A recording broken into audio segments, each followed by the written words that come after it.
welcome friends sa akong channel. So, para maintindihan sa lahat, mag-Tagalog tayo. Okay, excuse me. So, nandito tayo ngayon ulit sa ating workshop. So, bibisitahin natin yung mga trainees na nag-perform sa ilang pag-grind sa ilang rock pass. So,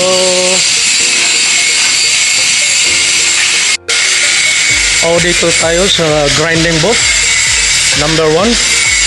So, andito si Mr. Durog, gumagawa sa kanyang rock pass. Yan, nilinis niyang mabuti yung mga siding at nilagyan niya ng bevel ang plate para sa preparation para rock pass. Okay guys. Okay, ang pangalawang trainee si Mr. Rambos ay gumagawa rin ng grinding. Ginagrind niya yung plates niya para pag-prepare niya sa bevel para road pass. Yan oh, busy siya oh. Pigpitan mo ambos. Baka magbumigay yung plates. Okay. Okay guys, bibisitahin natin dito si Mr. Latoy. So, nagpe-perform siya ngayon sa vertical road pass. Okay. So, yan, nag-umpisa na siya.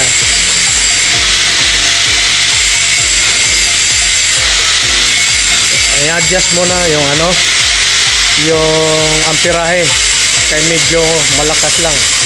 So ito, sinusubukan.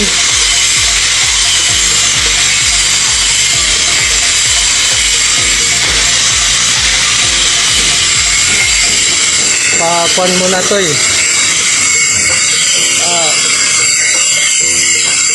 painit muna, pahit. Then kuan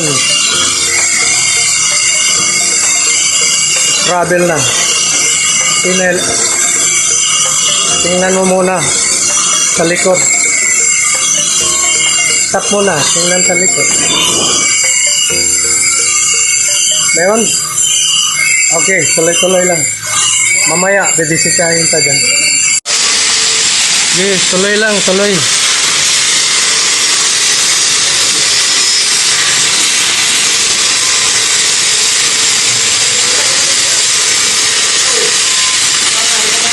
Yan, uphill and travel ni Latoy sa iyang vertical position. Road pass ni mga kaibigan. Nag-road pass si Mr. Latoy.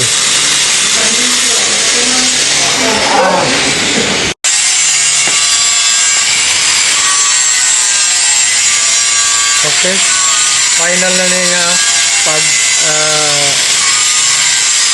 welding niya sa vertical position.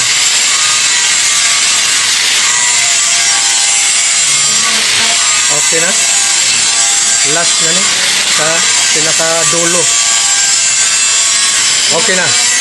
Okay, tingnan natin ang likod. Paano po ito?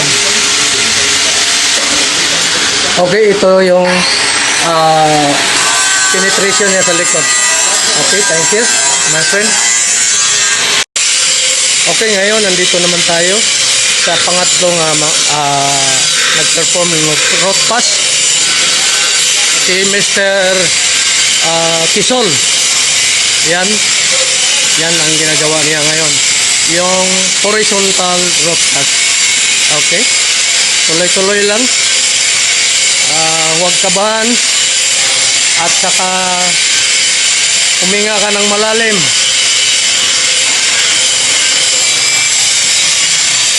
Pakuan mo na.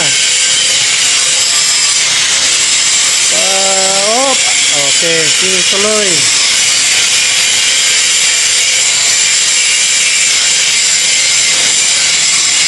Okay, bibisitahin lang kita mamaya. Okay, bibisitahin uli natin si Mr. Quezon.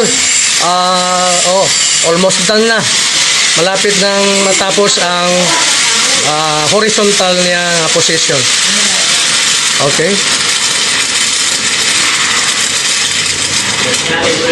Okay. Okay, tapos na? Done na, done. Okay, tingnan natin yung penetration niya. Ay, mahirap to. Yan. Yan ang penetration ni Mr. Quezon. Ay, mahirap pagpasok kay may nakaharang. Okay, thank you, thank you.